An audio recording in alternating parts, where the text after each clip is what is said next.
The storm raged outside Thompson Enterprises headquarters, rain lashing the 60-story glass tower like accusations. At exactly 2:17 a.m., 28-year-old Alex Thompson, fair-skinned, dark hair matted under the brim of a faded security cap, body tense beneath the ill-fitting gray uniform, opened the confidential executive folder left unlocked on the guard station terminal. The screen glowed with his mother's digital signature, Elena Thompson approving immediate termination of 142 junior employees to optimize operational efficiency. The first name on the alphabetical list sliced through him, Sophia Reyes. His Sophia. The woman who had unknowingly become his entire world in the 6 months he'd hidden behind the name Mike Carter. His knees buckled. He gripped the edge of the metal desk until his knuckles turned white. If the layoffs executed at 9 a.m. sharp, Sophia would be escorted out, her access revoked, her dreams of supporting her family shattered.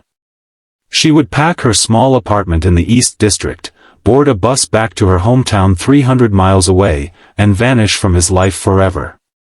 Worse, she would leave hating Mike, the kind security guard who had held her through tears and promised protection he now couldn't deliver without revealing the lie that had built their love. The burning question consumed him: could any love survive learning the man she trusted was the son of the woman signing her dismissal, the heir who had chosen deception over honesty from the very first smile? Alex Thompson had never known ordinary life. Born into the penthouse of wealth, he grew up surrounded by marble, crystal, and people who smiled only when cameras flashed. His mother Elena, 56, porcelain complexion framed by silver-streaked hair always swept into an elegant chignon, wore power the way others wore perfume, sharp, expensive, unmistakable. Charcoal Armani suits, a single strand of South Sea pearls, voice that could silence a room without rising. She had clawed Thompson Enterprises from a garage startup to a global conglomerate, sacrificing softness along the way. Trust is a luxury we can't afford, she told him after his second fiancée left with half his trust fund and a tell-all interview. After the third betrayal, Alex decided enough. He would find love the only way he believed was possible, stripped of everything money could buy. He prepared meticulously. Fake ID, backstory memorized, uniform purchased from a second-hand shop that smelled of mothballs. He let his designer haircut grow uneven, added subtle shadows under his eyes with makeup to look perpetually tired. Applied for the night security role himself, sat through the interview pretending nerves, got hired because he was reliable and quiet. No one suspected the man who mopped spills and checked badges was worth more than the entire building. Sophia Reyes entered his life on a humid Thursday in late spring. 26 years old, olive skin that caught golden undertones under fluorescent lights, dark brown eyes framed by thick lashes, hair usually tied in a low bun with a few rebellious strands curling against her neck. She wore practical pencil skirts in navy or charcoal, white blouses crisp but never flashy, sensible black flats that clicked softly on marble. She worked in accounts payable, stayed late most nights reconciling endless spreadsheets so her team could leave on time. The first night they spoke, she was waiting for the ancient coffee machine to sputter its last cup. Alex, Mike, walked past on patrol. "Still here?" he asked, voice low to match the sleeping building. She smiled, small and weary. "Deadlines don't care about clock-out time. You? Graveyard shift pays the bills." A lie wrapped in truth. They talked for 3 minutes. She asked if he ever got lonely up here at night. He said sometimes. She said she understood. When the machine finally spat coffee, she poured an extra cup and handed it to him without asking. Their fingers brushed. Something inside him shifted forever. From then on, routine became ritual. He timed patrols to pass her floor. She started leaving her cubicle light on longer. They met by the vending machines at 1 a.m., shared snacks, stories. She spoke of her parents, factory workers who never took vacations, her 15-year-old sister Maria who wanted to be a doctor, the way every paycheck stretched thin but never broke. He invented a life, tiny apartment above a laundromat, mother who cleaned houses, father gone early. The details were false, but the loneliness was real. She listened like no one else ever had. One August night, thunder rumbling distant, she stayed until 2:30 finishing quarter-end reports. He brought her chamomile tea instead of coffee. She accepted it, eyes shining with exhaustion and gratitude. "You're the only person who notices when I'm drowning," she said quietly. He sat on the edge of her desk. Silence wrapped them. Slowly, she reached out, traced the line of his jaw with one finger. "Thank you, Mike." He caught her hand, pressed it to his cheek. Their first kiss happened there, tentative, sweet, tasting of chamomile and unspoken promises. When they parted, she rested her forehead against his. "This feels dangerous," she whispered. "But good dangerous." He held her until the storm passed, heart pounding with joy and terror. Their romance deepened in fragments. Stolen lunches in the empty archive room, fingers laced under tables. Late-night walks around the building perimeter when she needed air. One October evening she cried in his arms after her sister got sick and medical bills arrived. He rocked her gently, whispering, "We'll get through it. I promise." She looked up, eyes searching his. "Why do you care so much?" He almost broke then. Almost told her. Instead he kissed her temple. "Because you're worth caring about." But guilt grew like mold and shadows. He saw her fight for colleagues during budget reviews, heard her defend junior staff when managers pushed impossible deadlines. Pride warred with shame. He could fix everything with one phone call, yet that call would destroy them. He started leaving anonymous envelopes with cash for her sister's treatments, claiming it came from an office charity fund. She cried happy tears when she told him. He smiled while his stomach twisted. The company gala arrived in December, black tie opulence in the grand ballroom on the 58th floor. Alex stood guard at the entrance in uniform, watching guests arrive in limos. Sophia appeared in a deep green gown borrowed from a friend, simple elegance that made her olive skin radiant, hair swept up to expose the graceful line of her neck. She caught his eye across the crowd, slipped him a folded note, "Roof Garden. 10:15, please."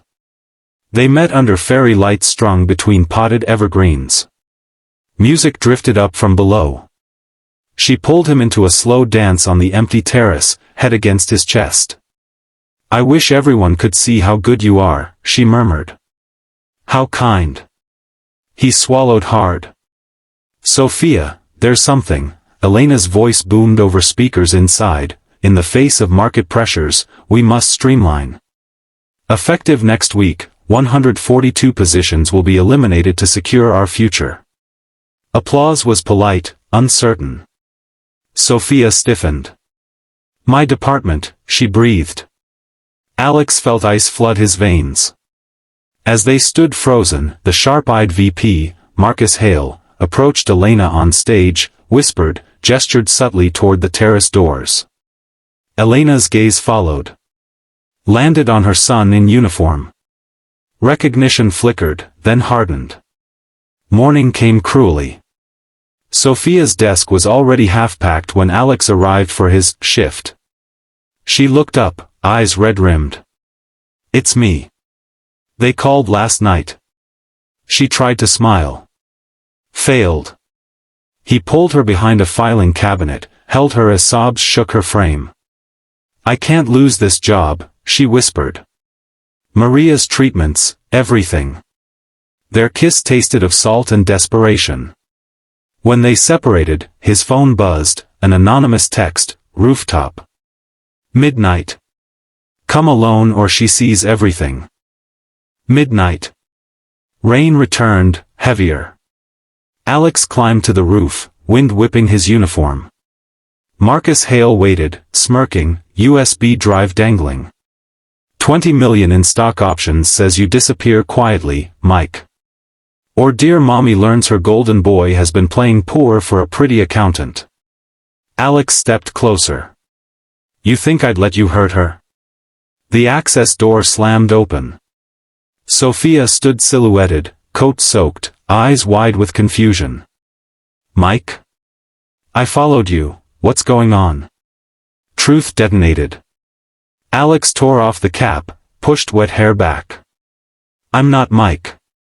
I'm Alex Thompson. Elena's son." Sophia recoiled, hand flying to her mouth. Tears mixed with rain. "No, no, you can't be." Her voice fractured. "All those nights, the promises, lies?" Marcus chuckled. Alex ignored him, stepping toward her. "I was scared. Scared you'd only want the money, the name.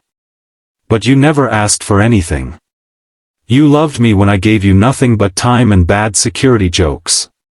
His voice cracked.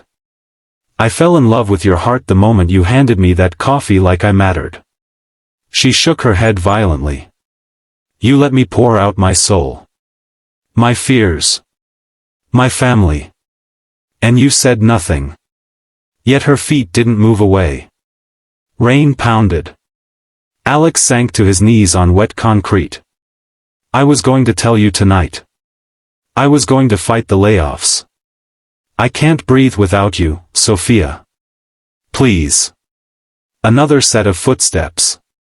Elena emerged from the stairwell, drenched, pearls dull in the rain. She stared, at her son kneeling, at Sophia trembling, at Marcus frozen.